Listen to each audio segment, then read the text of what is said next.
My name is Amanda, 35 years old, and I never imagined having to bury my husband Jason at such a young age. When his heart suddenly stopped that Tuesday morning, my world collapsed around me.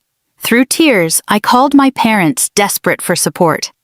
Their response: they were too busy at my sister Grace's birthday party to come.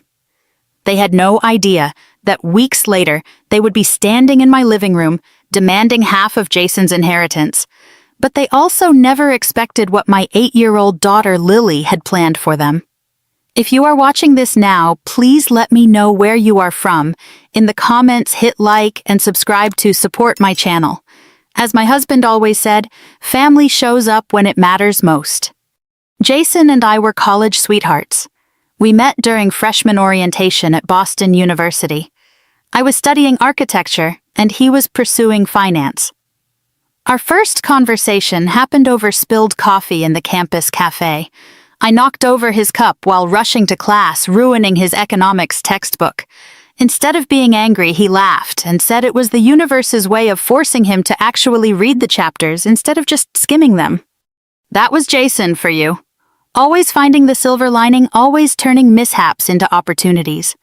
We dated throughout college, moved in together after graduation, and married at 25, after he secured his position at an investment firm. 10 beautiful years together, building a life brick by brick. Our daughter Lily came along 2 years into our marriage. From the moment she was born, Jason was smitten. He would rush home from work to spend time with her reading bedtime stories, with different voices for each character, teaching her to ride a bike in our driveway, patiently answering her endless questions about how the world worked. Lily inherited his analytical mind, and my creativity, a combination that made her wise beyond her 8 years. Jason built a successful career as an investment banker. He worked long hours, but always made time for us. His careful financial planning meant we lived comfortably in our colonial-style home in Newton, a beautiful suburb just outside Boston.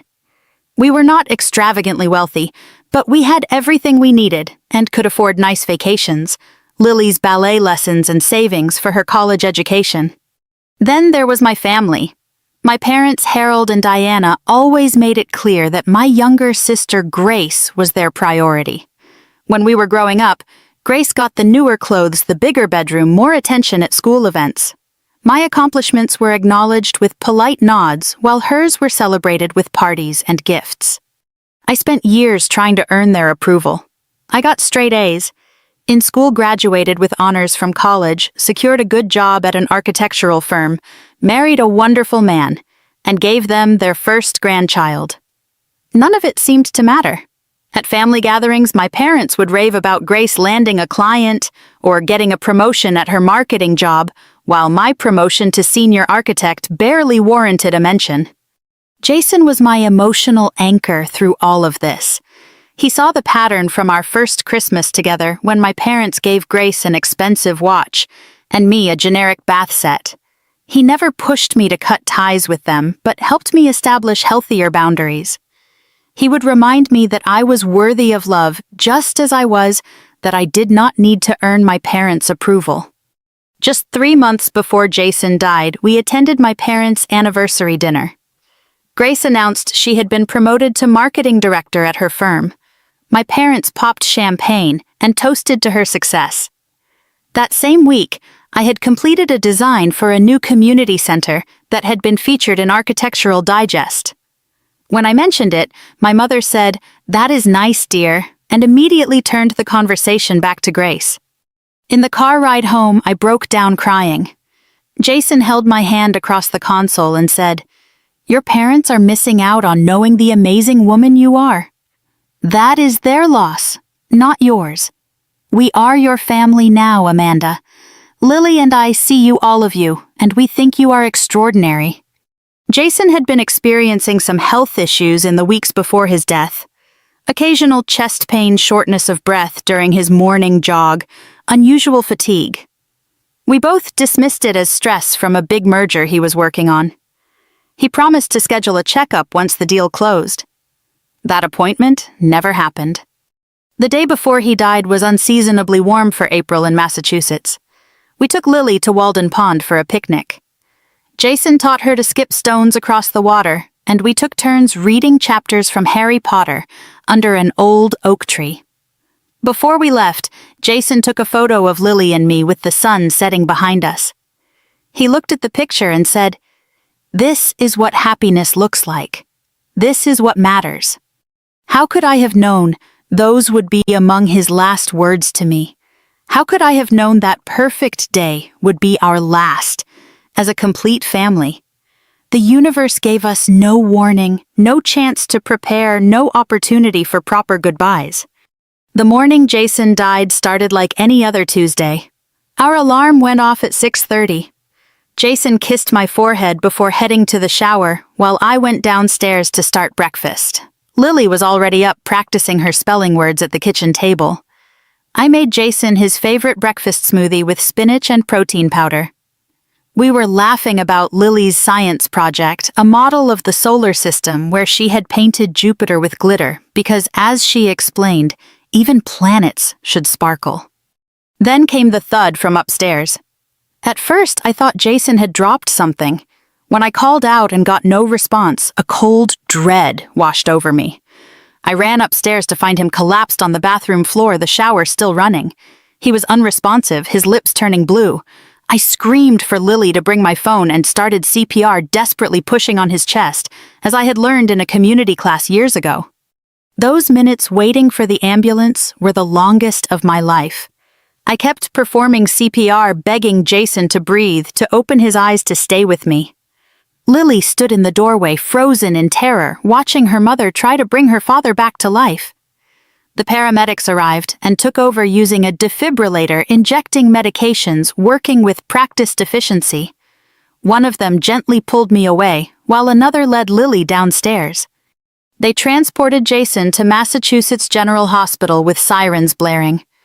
I followed in our car with Lily running red lights, hands shaking so badly I could barely steer.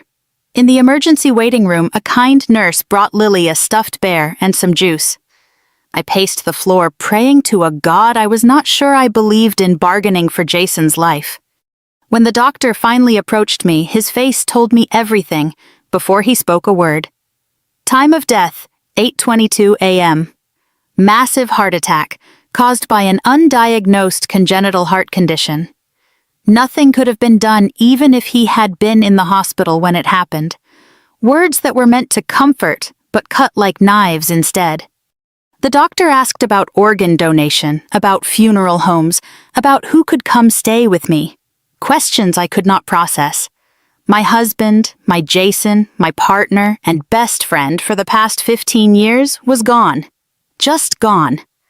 40 minutes ago, we were laughing about glittery planets. Now I was a widow at 35. Telling Lily was the hardest thing I have ever done. I sat her down in a private family room at the hospital, held her small hands in mine, and told her that Daddy's heart had stopped working and the doctors could not fix it.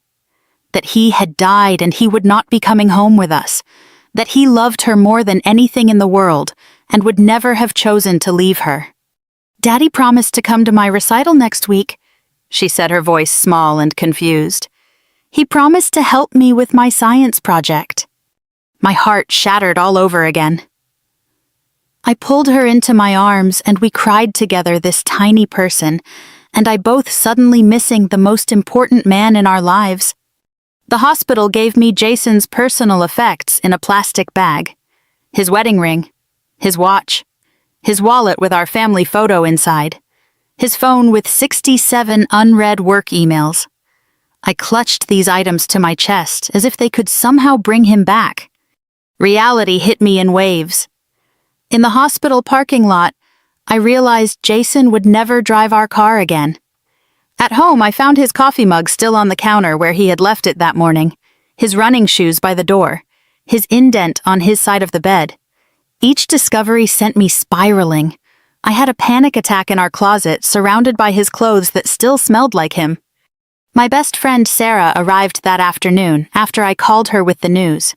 She took over calling people, making arrangements, fielding the flood of messages coming in. She held me when I could not stand, made sure Lily ate something, and started a list of things that would need to be done. Funeral arrangements, death certificates, insurance.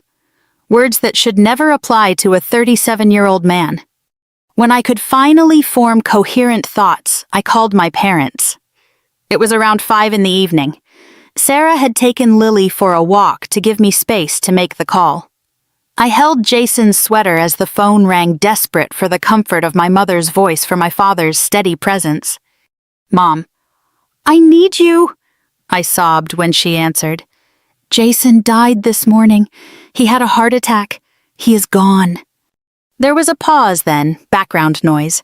Music, laughter, clinking glasses. "Oh my goodness, Amanda, that is terrible," my mother finally said, her voice strangely distant. "We are at Grace's 30th birthday party right now. You know we have been planning this for months. Everyone is here." "I need you to come, Mom," I pleaded. "I do not know how to do this.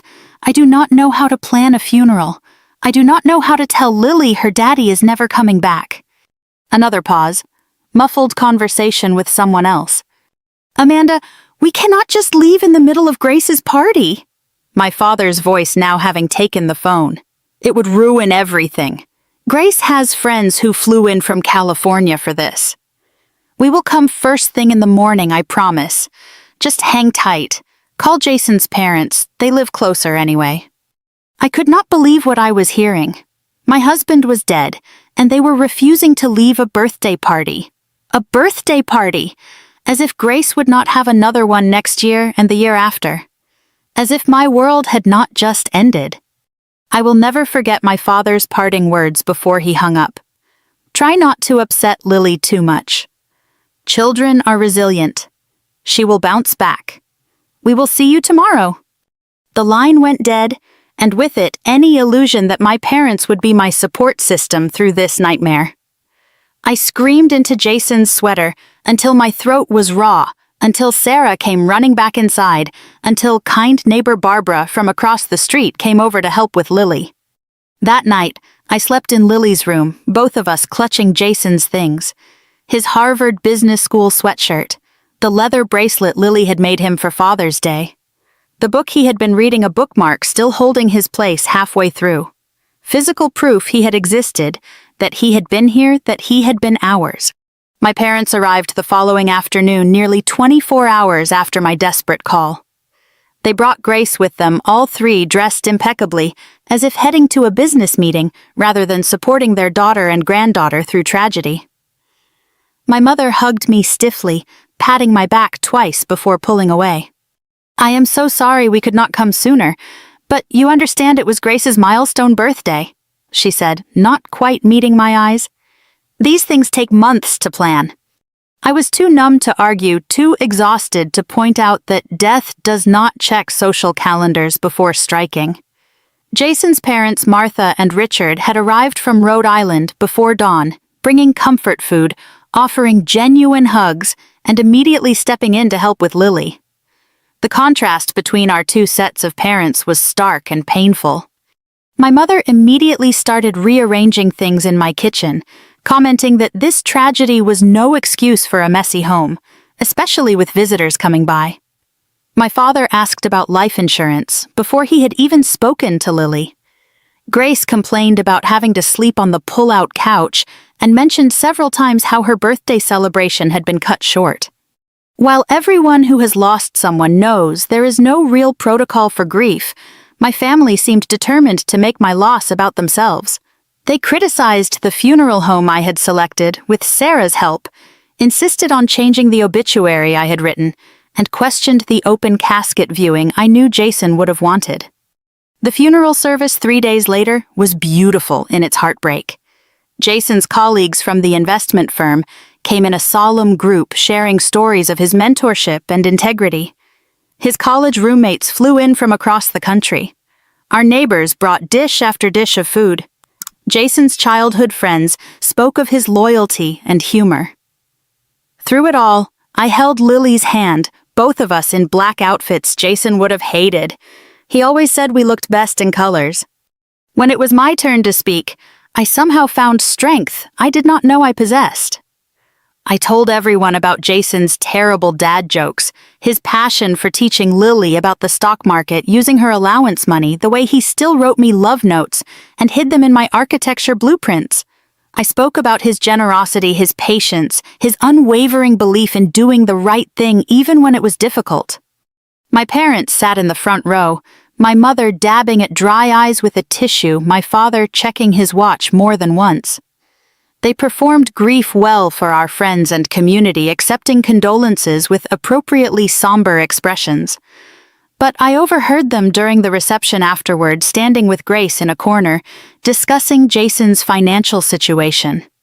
"Do you think he left everything properly arranged?" my father asked. "Amanda has never been good with money. Remember how she nearly maxed out her credit cards in college?" Grace nodded. "Plus, there is the house. It must be worth at least $700,000 in that neighborhood. And his job investment bankers make good money. There will be life insurance, too." "We should help her manage it," my mother added, "for Lily's sake, of course." I walked away before they saw me physically ill at their calculation, barely hours after we had put Jason in the ground. That evening, we held a small family dinner at my house. As we picked at food none of us really wanted, Grace suddenly stood up and tapped her glass with a spoon. "I know this is not the best timing," she announced, a diamond ring suddenly visible on her left hand. "But Derek proposed last night, and I said yes. We are thinking a December wedding. I will need your help planning it, Mom. The venue, I want books up a year in advance, so we will need to put down deposits soon." My mother squealed with delight. My father beamed with pride, and just like that, the focus shifted completely from Jason's death to Grace's engagement. Jason's parents exchanged uncomfortable glances across the table, while Lily silently pushed food around her plate. Later that evening, as everyone was settling in for the night, I received a call from Eleanor Jenkins, Jason's lawyer. She expressed her condolences and explained that Jason had updated his will just last year. She needed to schedule a reading of the will as soon as possible, as there were specific instructions from Jason that needed to be addressed promptly. When I mentioned this to my parents the next morning, their demeanor toward me shifted subtly. My mother offered to help with Lily more, suggesting I rest and take care of myself. My father proposed staying an extra few days to help sort through Jason's paperwork. Grace suddenly remembered fond stories of Jason she wanted to share with Lily. Their newfound attentiveness made my skin crawl. Jason's mother noticed it too, pulling me aside while everyone else was in the living room. "Amanda?" "Sweetheart," she whispered, "you and Lily should come stay with us for a while. Get away from here from all this." She gestured vaguely toward my family. "Richard and I have plenty of room, and it might help Lily to be somewhere without so many reminders." I nearly accepted on the spot, recognizing the genuine concern in her eyes. But Lily needed stability, her own bed, her familiar surroundings. And I needed to face whatever was coming next, not run from it. I did not know then how right Martha's instincts were, or how much worse things would get before they got better. A week after the funeral, I met with Eleanor Jenkins at her downtown office. Lily was at school, my first attempt at restoring some normalcy to her routine. Jason's parents had returned to Rhode Island, but called daily. My parents and Grace had finally gone back to their homes in Connecticut, giving me a brief respite from their particular brand of support. Eleanor was in her 60s with silver hair and kind eyes that had likely witnessed every type of family drama imaginable in her long legal career. She had been Jason's lawyer since he first started at the investment firm and had helped us draft our wills after Lily was born. Amanda Jason was very thorough in his estate planning. She began after we settled in her office with cups of tea. He wanted to ensure you and Lily would be taken care of if anything happened to him. She outlined the details. Jason had left a substantial estate worth approximately $3.2 million. This included our home, his investment portfolio, retirement accounts, and a life insurance policy worth $1 million. Everything was left to me with a trust established for Lily's education and future needs that would be accessible to her at 25. I felt no joy at learning about our financial security, only a profound sadness that Jason had been so careful to protect us for a future without him. A future I had never imagined possible until now. I returned home with a folder of documents, my mind spinning with executor duties and account transfers. I had barely set my keys down when the doorbell rang. Through the peephole, I saw my parents standing on the porch, Grace slightly behind them. They had not called to say they were coming back. I opened the door genuinely confused by their presence. My mother pushed past me with a too bright smile. "We thought you might need some company after the will reading," she said, already making herself at home in my kitchen. "Your father and I have been talking and we want to help you manage all this. It must be overwhelming." Grace set her designer handbag on my counter and added, "We can stay a few days if you need us to. I brought some bridal magazines so we can start looking at options together. It might take your mind off things." I stood there, keys still in hand, wondering when my family had ever offered to stay and help before. Even when Lily was born, my mother had visited for exactly 2 days before declaring that newborns were too disruptive to her sleep schedule. We ordered Chinese food for dinner, making awkward small talk about neighbors and relatives. My father kept steering the conversation toward Jason's work, the house, and what plans the investment firm had for clients of deceased partners. My mother asked pointed questions about whether I planned to go back to work or if I would live off the insurance money. After Lily went to bed, having endured an hour of Grace showing her flower girl dresses and explaining her important role in the upcoming wedding, my father finally revealed their true purpose. "Amanda," he began, setting down his wine glass with the precision of someone about to make a business proposal. "Your mother and I have been discussing your situation, and we think we have a solution that will benefit everyone." I waited, a knot forming in my stomach. "We would like you to consider giving us 50% of Jason's estate," he continued. "After all, we raised you, put you through college, helped with the down payment on your first apartment. In many ways, we invested in the life you and Jason built." I stared at him, certain I had misheard. My mother nodded encouragingly. "It makes perfect sense," she added. "You and Lily do not need all that money. You will remarry eventually, and your new husband can help support you. Meanwhile, we are approaching retirement, and Grace needs help with her wedding and a down payment on a house with Derek." Grace leaned forward, her engagement ring catching the light.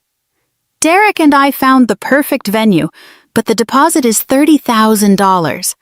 And I have always dreamed of a designer dress. Plus, Mom and Dad deserve to enjoy their retirement years after everything they have done for us." I felt as though I had stepped into an alternate reality. My husband was barely cold in his grave, and my family was asking for his money meant to secure his daughter's future. "You cannot be serious," I finally managed to say. But they were. Dead serious.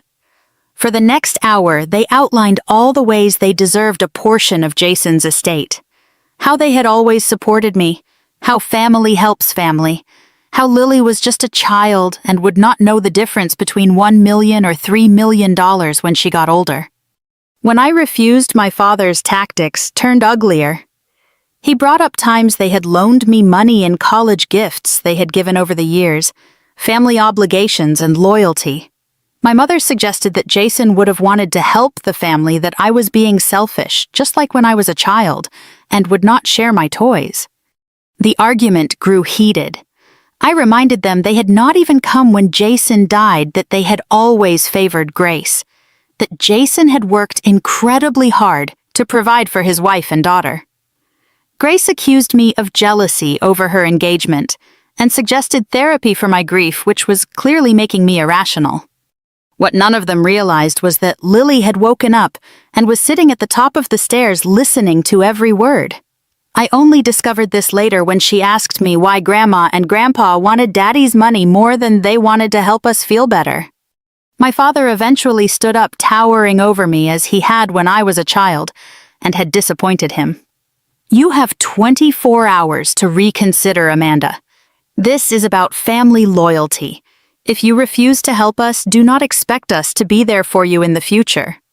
They left with promises to return the next day, expecting me to come to my senses overnight. As I locked the door behind them, I leaned against it and slid to the floor, overcome with a mixture of rage, disbelief,